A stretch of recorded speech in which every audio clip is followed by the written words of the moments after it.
Fala em amigos vascaínos da Vasco TV, começando mais um programa feito para você que é vascaíno de verdade. Hoje a gente vai estar comemorando aqui, a nação inteira vascaína está em festa, porque São Januário, a nossa casa, faz 85 anos e a gente vai estar conversando com o secretário de obras, Sérgio Moreira, ele que é neto de um dos fundadores do futebol do Clube de Regatas Vasco da Gama. Então ele vai falar um pouco desse contexto histórico pra gente. Vamos falar também dos personagens que são os grandes jogadores do Vasco que fizeram parte dessa história. A gente vai estar também falando de fatos históricos, não só também pelo nosso Vascão, mas também para o nosso Brasil, que isso é muito importante. Vamos estar falando de Getúlio Vargas, que proclamou a CLT, você que é trabalhador sabe como é que é isso. Trouxemos aqui a família do nosso querido Vavá, peito de aço, um dos maiores atacantes da história do Vascão da Gama. Uma entrevista muito interessante com a família dele toda, uma coisa nostálgica. A gente acabou vendo algumas peças dele, de época, umas coisas raras, inclusive pena que eu não tava, que era para arrematar alguma coisa lá e quem sabe conseguir uma camisetinha de 58, alguma coisa assim. Mas foi maravilhoso o papo, mandar um beijo para a família dele. Acompanhamos também a posse do vice-presidente José Pinto Monteiro na presidência do Conselho Estadual de Defesa da Criança e do Adolescente. São Januário foi erguido em uma época onde uma fotografia era raridade e, quando vista, se restringia ao preto e branco. E uma filmadora que pudesse registrar a construção do estádio e os primeiros gols era ainda mais difícil de encontrar. Embora a limitação das cores e muitas das vezes a ausência da imagem, a partir de 1927, o grandioso estádio de São Januário começava a ganhar vida com seus personagens. Grandes personagens que marcaram o Vasco na década de 20 foram o Evangelista do Santos, primeiro a marcar o gol no estádio, e Negrito do Vasco. Na década de 30 temos o craque do Vasco da seleção brasileira, Rucinho. Na década de 40, o grande craque Ademir.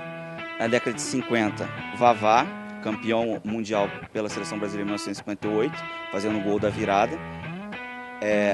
Em 60 temos o guerreiro, o grande guerreiro Sabará. Na década de 80 temos Giovani, Pequeno Príncipe, meia muito habilidoso, campeão mundial sub-20 pela seleção brasileira, campeão várias vezes pelo Vasco.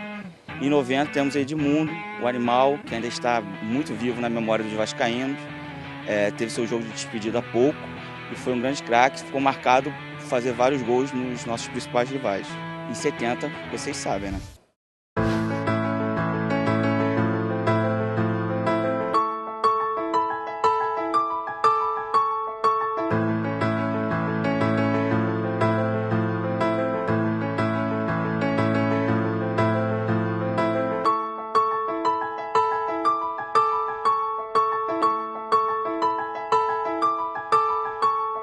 Antes do Vasco, ele fundou o futebol do Lusitânia, que era um clube também da colônia portuguesa, também na região do Porto, que praticavam remo, influenciados por uma excursão do Futebol Clube do Porto, que divulgou o famoso esporte bretão para a colônia. E então meu avô se apaixonou pelo futebol e montou com os amigos e funcionários da empresa dele um time para disputar campeonatos cariocas, eu não sei na época que divisões, né? Alguns anos mais tarde, o Vasco resolve criar o seu departamento de futebol e, em vez de começar do zero e concorrer com o próprio clube de colônia, que eram co-irmãos, eles fazem uma proposta e há a fusão do Lusitânia com o Vasco. Meu avô traz toda a estrutura de futebol dele montada com os atletas e aquela organização que ele já tinha conseguido na época, traz para o Vasco da Gama. Eles disputam a segunda divisão em 22 e tem a ascensão para a primeira em 23 e a primeira vez que eles disputam o campeonato, em 23, conseguem ser campeões. Logo em seguida vem aquela perseguição, porque o Vasco apresentava naquela época um time que tinha pobres e afrodescendentes na sua composição, que chocava a elite predominante na época, né? O futebol era como o golfe para hoje na nossa geração, né? Um esporte caro de elite praticado por gente rica. Eles perceberam da força da Cruz de Malta, né, do clube, queriam de volta, mas tinham, na verdade, duas exigências. Uma, abrir mão dos pobres e afrodescendentes, ou ter um estádio de futebol. Então o Vasco não abre mão dos seus atletas, né, de continuar disputando com os seus atletas, e parte para a conquista do estádio São Januário. Então eles se reúnem, pouco dinheiro da diretoria, mas aí vem os associados, os patronos, coletam dinheiro na comunidade, compram um terreno em São Januário e constroem a primeira parte do estádio, que é exatamente a parte da arquibancada. E você vê o seguinte: São Januário é o único estádio dos clubes cariocas que não foi doado pelo poder público. Roberto Dinamite. Roberto Dinamite. Roberto Dinamite. Foi o Roberto Dinamita. Com 184 gols é o Roberto Dinamite.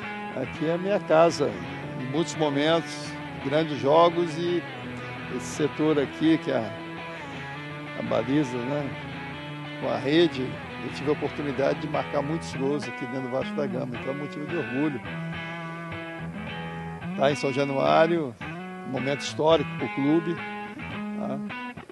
E relembrar também momentos que fazem parte da minha carreira, da minha vida e do clube, dos outros grandes jogadores que por aqui passaram. Esse belo estádio, parabéns, é o primeiro e maior estádio do Brasil, né? É o primeiro e melhor estádio para receber e tratar as pessoas, o primeiro e melhor estádio onde grandes comícios foram feitos aqui, e também o primeiro e maior estádio antes do Maracanã,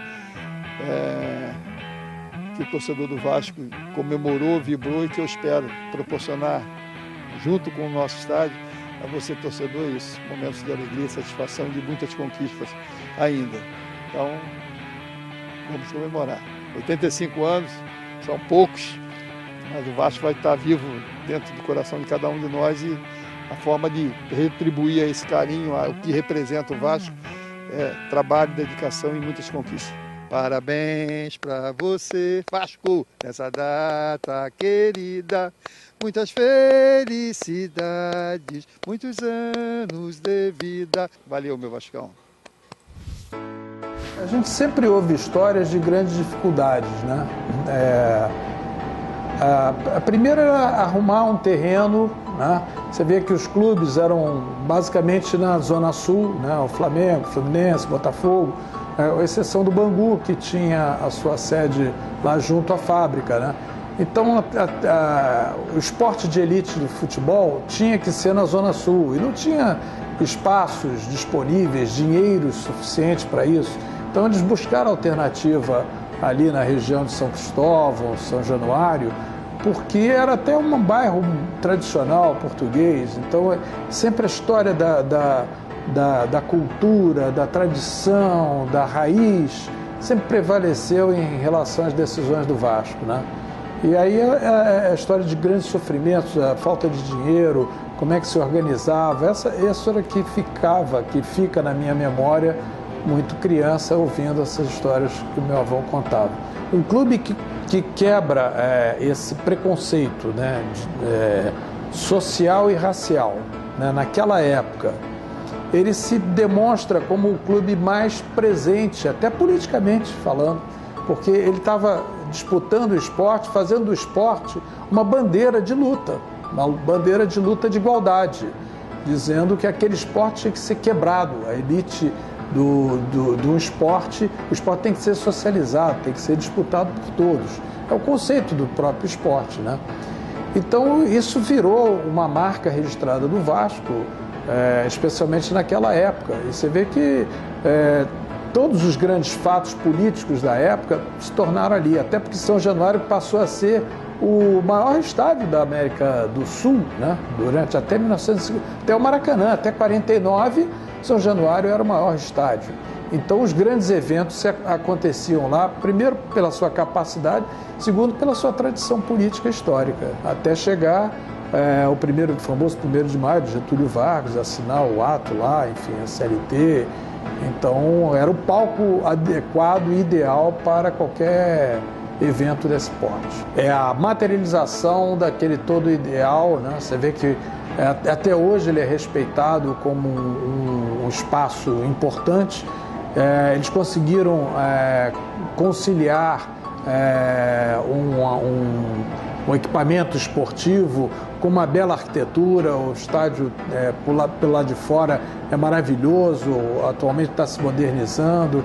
Eu acho que esse é exatamente a materialização de um grande clube, de um grande ideal, de grandes conquistas no espaço físico de São Januário. Serão duas grandes transformações para São Januário. Uma já aconteceu em 23 a 27, que foi a construção do estádio naquela região.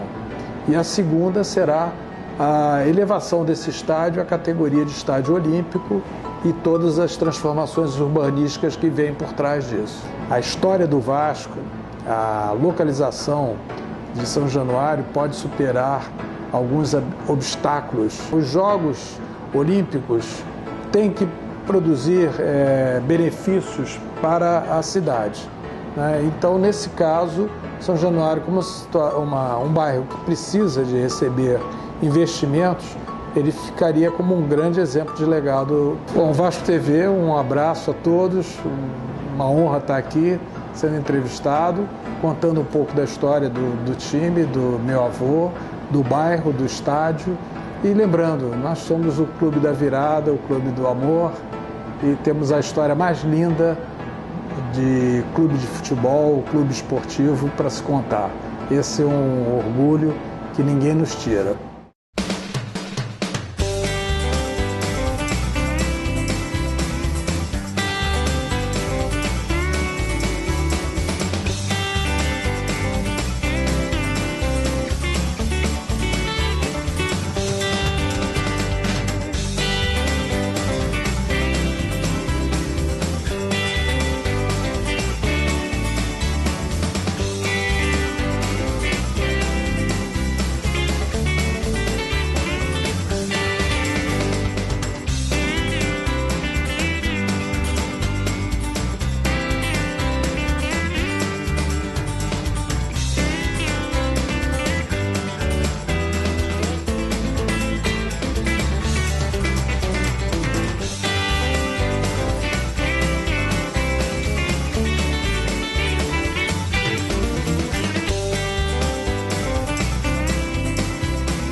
Conheci ele mais ou menos em 56, por aí. Eu conheci ele na Ilha do Governador, né? Que eles concentravam na Praia do Barão. Isso na época o treinador era o Flávio Costa. E eu frequentava essa praia, não é que eu fui atrás, não. Nós frequentávamos. Eles é que invadiram, né? E, por coincidência, quando eles saíam para passear, né? Então ele passava na nossa porta. E nada mais, nada menos, nós éramos 7 mulheres e um homem, né? Então passavam os jogadores, então acho que alguma tinha que casar com o jogador. E eu conheci o Vavá no 1º de abril. E Vavá era o mais novo. passava na minha porta e nós botamos uma nota assim de papel, de 500, e Vavá, então abaixa, aí nós puxamos. Então todo mundo gritou, aí o 1º de abril, aí ficamos conversando. Então eu disse, para 1º de abril, então é mentira que você conhecia. Eu disse, não, conheci no 1º de abril. Praticamente foi o Ademir que, ele veio da responsabilidade do Ademir, né? Vavá veio lá de Recife, que era pernambucano, e conhecia o pai dele, a mãe dele, entendeu? A família. Então ele foi responsável do Vavá aqui. Até mesmo, uma vez eu tive para terminar com o Vavá, o time de futebol do Vavá, o time do Vasco todinho foi em casa para mim não terminar. Entendeu? Porque aí, por causa daquelas fãs, que ligavam para minha casa, essas coisas todas, até no dia do meu casamento. Então, quer dizer, o Vavá tinha muito carinho, todos tinham muito carinho pelo Vavá. Na época, nós casamos 1 mês depois da Copa do Mundo. Agora tu imagina. No dia do meu casamento eu não via mais ninguém. Eu estava aqui, os fãs todinhos do Vavá na igreja, né? Mas estava fechado o trânsito. Estava fechado o trânsito porque estava Bellini, estavam os jogadores todos daquela época, né? Que jogaram a Copa. E foi um casamento que, olha, eu dentro da igreja, assim, garota, porque eu tinha 17 anos, né, com medo da multidão. Tudo tinha que ser Vasco. Até para fazer a fisioterapia, ele tinha que ser no Vasco. E realmente, quando ele esteve doente, o Vasco, né, mandava uma Kombi lá buscar para ele vir fazer a fisioterapia. Mas ele, assim, tinha aquela tristeza dentro dele que ele nunca foi chamado. Entendeu? E ele tinha um pouquinho de orgulho de não vir também pedir, entendeu? Mas ele achava que, como ele é jogador antigo, mas aí não deu, né? Mas o Vavá continuou vascaíno até o final da vida dele, entendeu? Olha, eu trouxe até uma camisa do Vasco, pega aí, Carol, antiga. Aí, ainda tá, ó, essa aqui. Essa daquela época, né? Ó, nem existe mais. Que ele rasgava a camisa, né? Que ele era muito valente, saía com a camisa rasgada. Pô. E o Peco foi numa Copa, foi na de 58, foi? Ele rasgou né, o pé sangrando, e não sei se deram alguma coisa ali para mas ele jogou sangrando. Eu acho que não foi essa, não, foi essas travas do outro jogador, rasgou. O detalhe dessas travas é o seguinte, que aqui, ó, você vê que ela tem uns preguinhos, né? Então, na época, você jogava e que acontece? Às vezes saía com o meião todo cheio de sangue, porque ela machucava aqui, ó. Se você vê por dentro, aqui, tá vendo? Aí machucava. Você bota aqui a mão aqui, você vê até o preguinho. E às vezes machucava. Essa daqui foi a da Copa, né? No Vasco, né? Essa aqui foi a da Copa, né? A de 58, ó, entendeu? Então, quer dizer, e Vavá tinha, olha, eu que limpava, né? Eu é que ela vinha suja, toda cheia de grama, sabe? Então eu tinha que limpar ela e invernizar. E depois, aí na época, né? Na época que era treinador, né?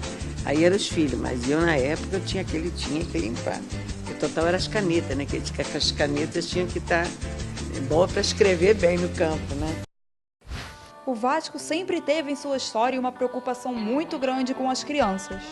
Desde a histórica frase do ex-presidente Ciro Aranha até hoje, o clube sempre manteve atividades voltadas para os jovens.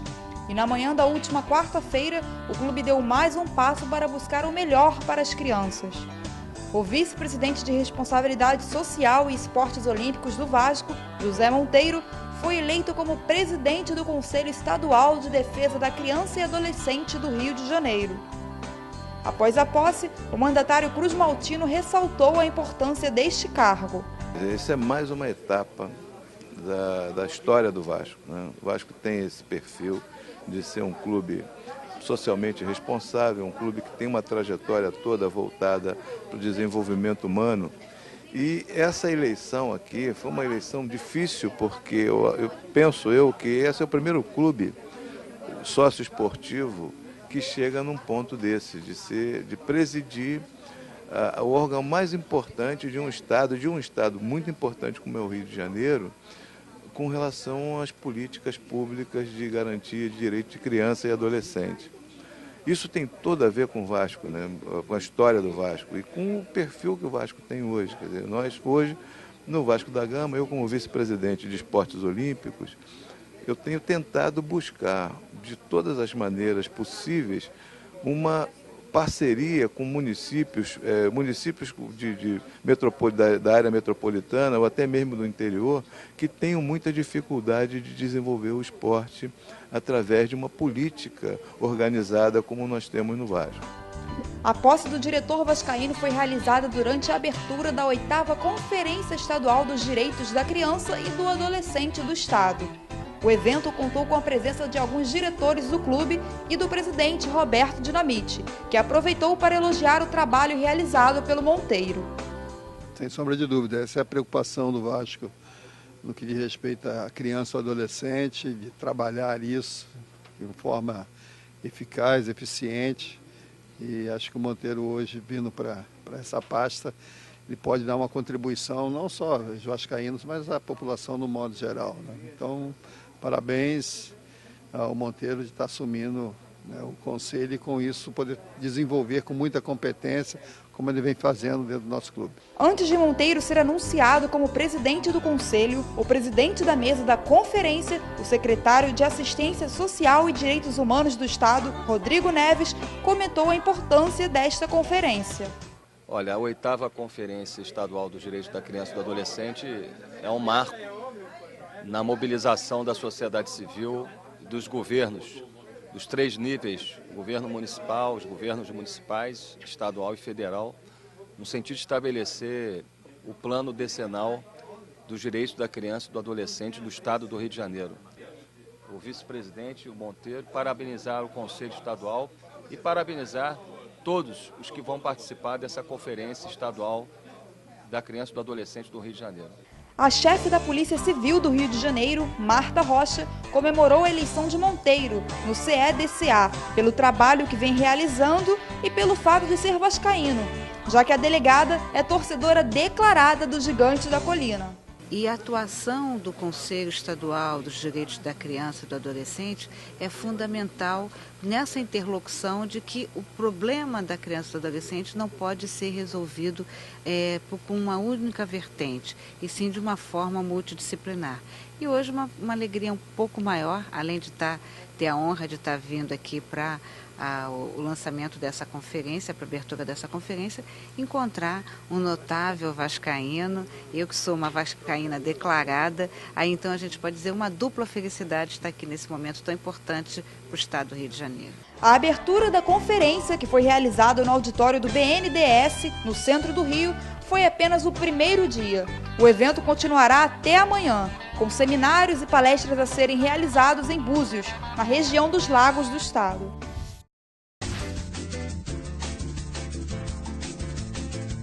Que é isso, hein? Aí. Você é Vavá, Roberto. O leão. Grande Vavá. Barato. Muito legal. Fica até...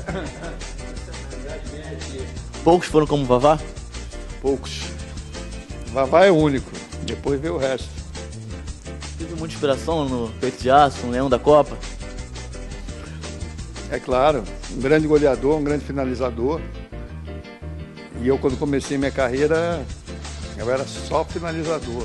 Então, acho que o Vavá foi uma referência. O Vasco é um dos clubes, vamos dizer, privilegiado por ter tido grandes goleadores, grandes artilheiros, jogadores de seleção brasileira.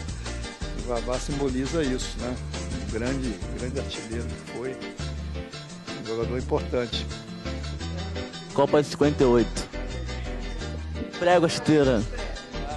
E o Vavá tinha o pé pequenininho, o Vavá tinha 39, 40, isso aí. É verdade. É, o pezinho pequeno dele. Já os filhos não, né? Dá pra marcar gol com isso aí?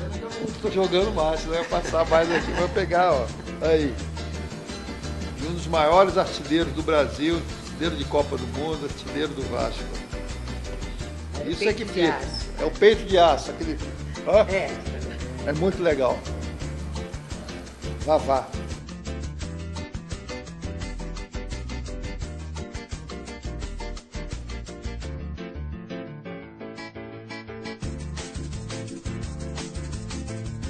Sabará, Livinho, Vavá, Walter e Pinga. Esse era um ataque extraordinário. Realmente emociona mesmo.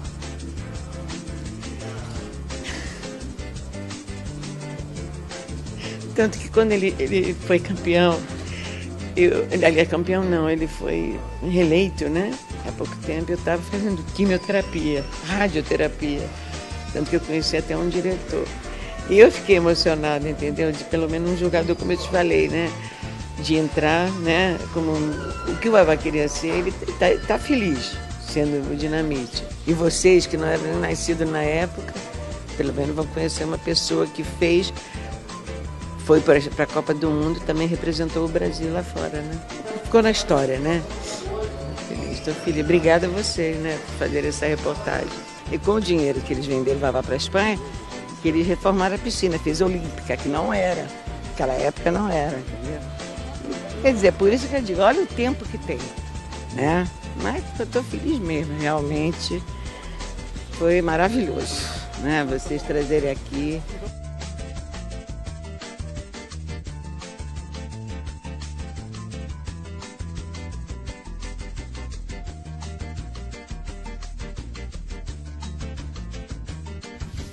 Chegamos, infelizmente, a mais um final de programa.